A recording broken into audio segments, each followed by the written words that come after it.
नमस्कार दोस्तों, एक बार फिर से आप सभी का स्वागत करता हूं स्ट्रेटजिक स्टडी के करंट अफेयर सेशन में। आज है 19 मई 2020 और 19 मई 2020 से संबंधित करंट अफेयर के जितने भी महत्वपूर्ण प्रश्न बनते हैं उन सब के बारे में हम आज डिटेल से चर्चा करने वाले हैं। लेकिन उससे पहले बोलूँगा कि अगर आप चैनल पर नए हो तो प्लीज़ चैनल को सब्सक्राइब कर लो ताकि जब भी मैं कोई वीडियो अपलोड करूँ तो उसकी नोटिफिकेशन आपको मिल जाए। तो चलिए दोस्तों, आज का सेशन शुरू करते हैं। लेकिन सेशन को पूरा देखना, क्योंकि शायद कुछ ऐसा बता जाऊं जो आपके काम आ जाए। शायद आप ये चीज़ें एग्ज़ाम में मिस करें, शायद वो सारी चीज़ें जो मैं यहाँ बताने जा रहा हूँ वो एग्ज़ाम में आपके पूछी जाए। तो चलिए दोस्तों, पूरा वीडियो को देखना अंत तक, कोई भी फैक्ट मिस ना होने पाए। चलिए दोस्तों, आज का पहला प्रश्न देखते हैं। आज के सेशन का पहला प्रश्न है, हाल ही में अंतर्राष्ट्रीय संग्रहालय दिवस कब मनाया गया? ऑप्शन ए है 17 मई, ऑप्शन बी है 18th of May, option C है 15th ऑफ मई और ऑप्शन डी है 11th ऑफ मई। तो इसका सही उत्तर होगा दोस्तों ऑप्शन बी। ऑप्शन बी इसका सही उत्तर है। 18 मई को अभी हाल ही में अंतर्राष्ट्रीय संग्रहालय दिवस मनाया गया। संग्रहालयों की जीवन में हमारे जीवन में, समाज में क्या भूमिका है, क्या महत्व है, उसके महत्व को बताने के लिए, उसके बारे में लोगों के बीच जागरूकता पैदा करने के लिए हर वर्ष 18 मई को अंतर्राष्ट्रीय संग्रहालय दिवस मनाया जाता है।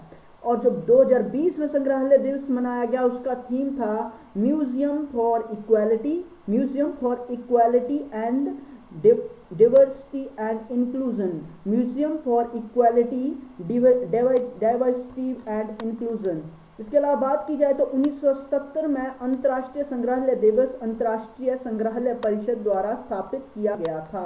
1977 से अंतर्राष्ट्रीय संग्रहालय दिवस हर वर्ष मनाया जाने लगा है और इसका उद्देश्य है सांस्कृतिक आदान प्रदान, संस्कृतियों का संवर्धन और पारस्परिक समझ के विकास और लोगों के बीच सहयोग और शांति के महत्वपूर्ण साधनों के रूप में जागरूकता पैदा करना। इसके अलावा अंतर्राष्ट्रीय संग्रहालय परिषद संग्रहालयों और संग्रहालय पेशेवरों का एकमात्र संगठन है जो वर्तमान और भविष्य, मूर्त और अमूर्त, प्राकृतिक और सांस्कृतिक विरासत को बढ़ावा और संरक्षण हेतु प्रतिबद्ध है। इसके अलावा बात करें इसकी स्थापना की तो इसकी स्थापना हुई थी 1946 में। 1946 में अंतर्राष्ट्रीय संग्रहालय परिषद की स्थापना हुई थी और इसका मुख्यालय कहाँ पर है? इसका मुख्यालय है पेरिस, फ्रांस में।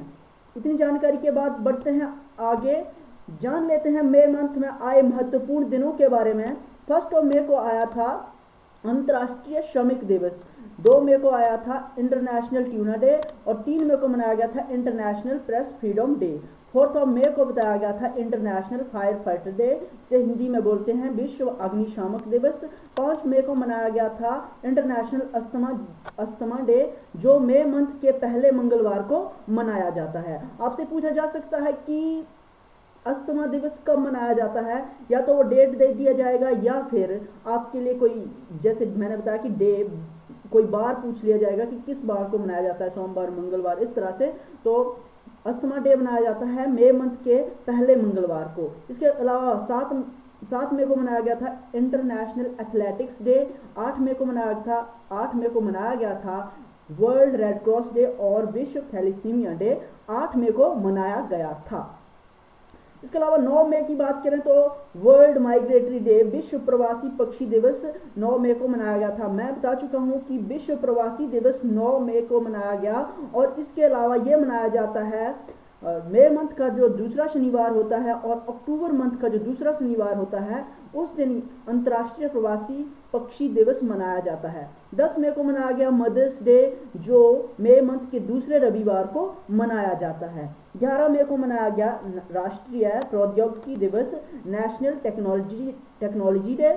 12 मई को मनाया गया अंतर्राष्ट्रीय नर्स दिवस। 15 मई को मनाया गया अंतर्राष्ट्रीय परिवार दिवस और 16 मई को मनाया गया इंटरनेशनल डे ऑफ लाइट और 17 मई को मनाया गया इंटरनेशनल टेलीकम्युनिकेशन डे और 18 मई को मनाया गया अंतर्राष्ट्रीय संग्रहालय दिवस।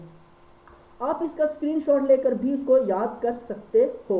बढ़ते हैं आज के अगले प्रश्न की ओर। आज का हमारा अगला प्रश्न है, हाल ही में किस देश ने शिंगयून 201 और 202 नामक उपग्रह लॉन्च किए हैं? तो ऑप्शन ए है चाइना, ऑप्शन बी है जापान, ऑप्शन सी है इंडोनेशिया और ऑप्शन डी है रशिया। तो इसका सही उत्तर होगा दोस्तों ऑप्शन ए, चाइना ने अभी हाल ही में शिंगयुन 201 और 202 नामक उपग्रह लॉन्च किए हैं।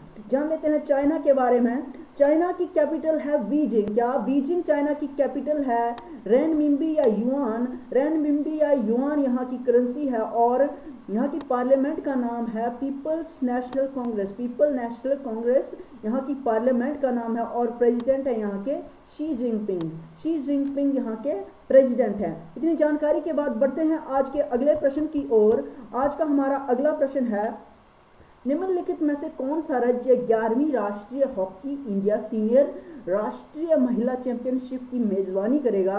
ऑप्शन ए है हमारे पास उत्तर प्रदेश, ऑप्शन बी है महाराष्ट्र और ऑप्शन सी है कर्नाटका और ऑप्शन डी है गुजरात। तो इसका सही उत्तर होगा दोस्तों ऑप्शन ए, उत्तर प्रदेश इसकी मेजबानी करने वाला है। तो उत्तर प्रदेश राष्ट्रीय महिला चैंपियनशिप की मेजबानी करेगा, हॉकी चैंपियनशिप की मेजबानी करेगा।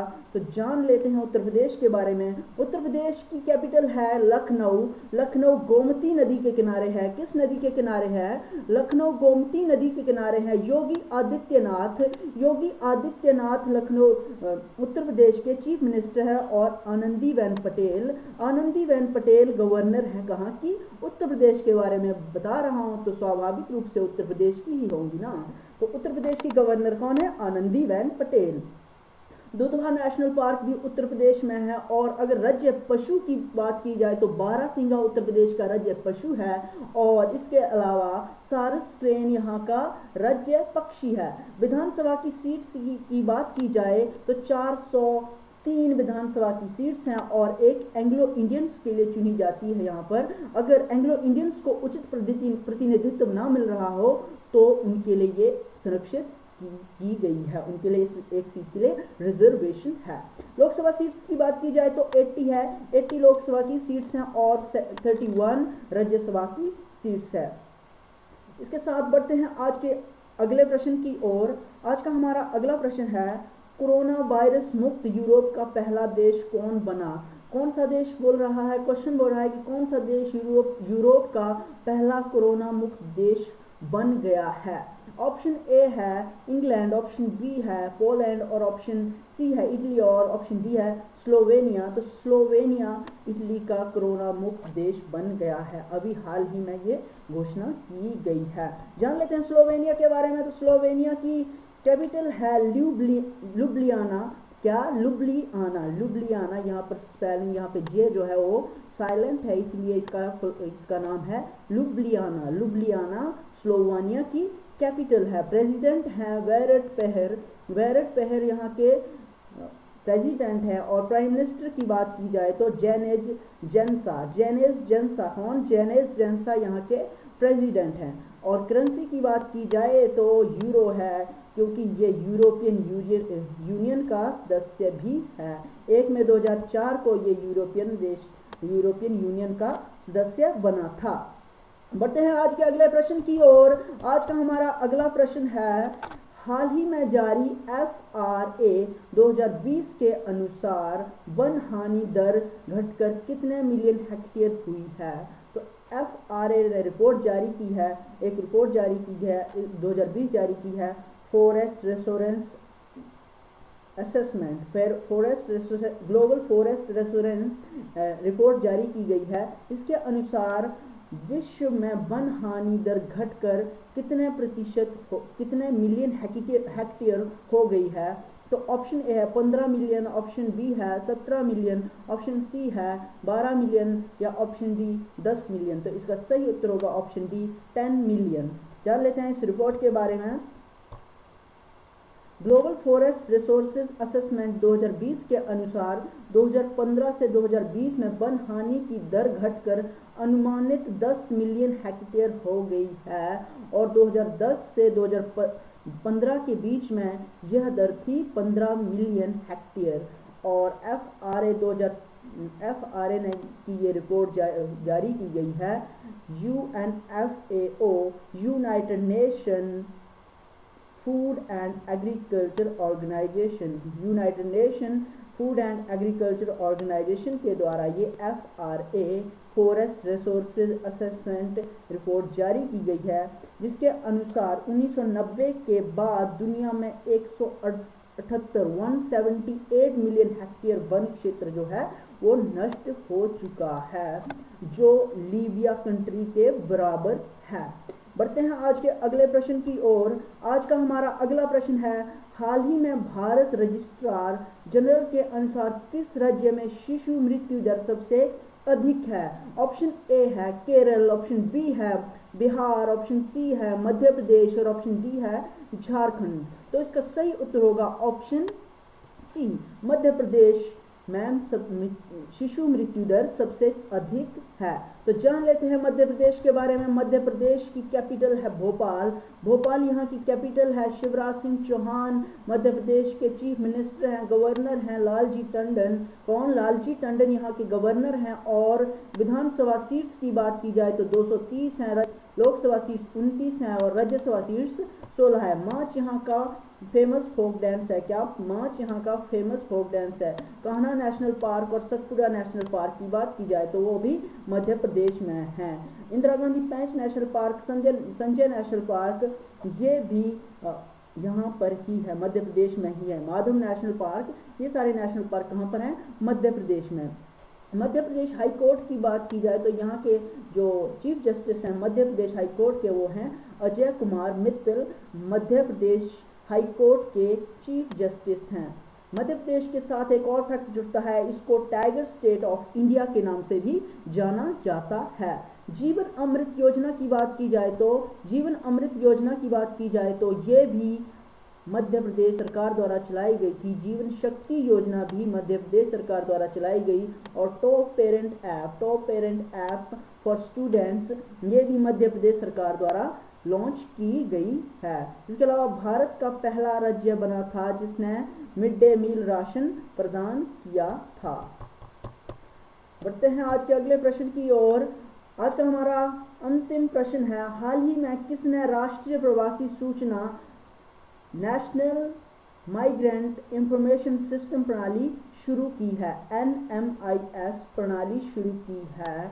नेशनल माइग्रेंट इंफॉर्मेशन सिस्टम शुरू किया है। ऑप्शन ए है हमारे पास DMMU, ऑप्शन बी है FEMA और ऑप्शन सी है NDRF और ऑप्शन डी है NDMA। तो इसका सही उत्तर होगा ऑप्शन डी, NDMA ने यह प्रणाली शुरू की है। NDM की फुल फॉर्म की बात की जाए तो इस टर्म का फुल फॉर्म होता है नेशनल डिजास्टर मैनेजमेंट अथॉरिटी। क्या? नेशनल डिजास्टर मैनेजमेंट अथॉरिटी ने ये सिस्टम जारी किया है।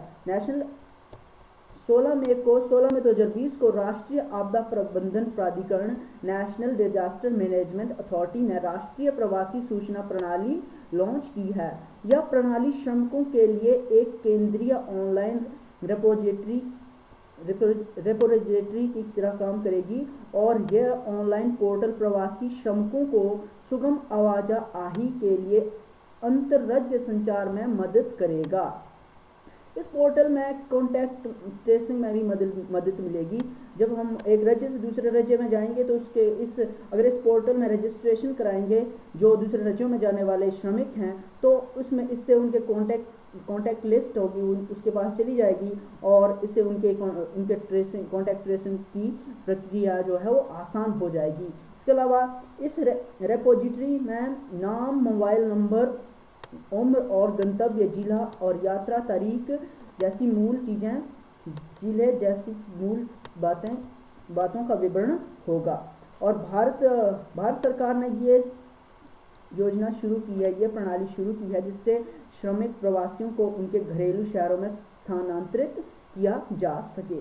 तो बढ़ते हैं इतनी जानकारी के बाद आज के अभ्यास प्रश्न की ओर। आज का हमारा अभ्यास प्रश्न है, हाल ही में किस राज्य ने राजीव गांधी किसान न्याय योजना शुरू करने का निर्णय लिया है? इस प्रश्न के बारे में हम पिछली वीडियो में डिस्कस कर चुके हैं, जो मेरा पिछला सेशन था उसके बारे में, पिछला जो करंट अफेयर का सेशन था उसके बारे में हम डिस्कस कर चुके हैं। तो आपके लिए ये आज का अभ्यास प्रश्न है और इसका उत्तर मुझे चाहिए कमेंट बॉक्स में। प्लीज़ कर देना अगर आपने पढ़ा हो, अगर आपको आता हो तो डिस्क्रिप्शन के साथ छत्तीसगढ़ के बारे में, उस योजना के बारे में लिखते हुए इसके बारे में जरूर बताएं। ऑप्शन ए है छत्तीसगढ़, और मैंने उत्तर भी बता दिया ऐसे ही बोलते ही बोलते, तो ऑप्शन आपको लग गया पता कि उत्तर क्या है इसका। कोई नहीं, पिछले अभ्यास प्रश्न की बात करें तो पिछले अभ्यास प्रश्न का उत्तर है जनजातीय मामलों के मंत्री अर्जुन मुंडा ने गोल कार्यक्रम शुरू किया है। गोल कार्यक्रम का फुल फॉर्म होता है going online as leader, going online as leader, जिसका फुल फॉर्म होता है। आज के करंट अफेयर में इतना ही, मिलेंगे कल के करंट अफेयर के साथ।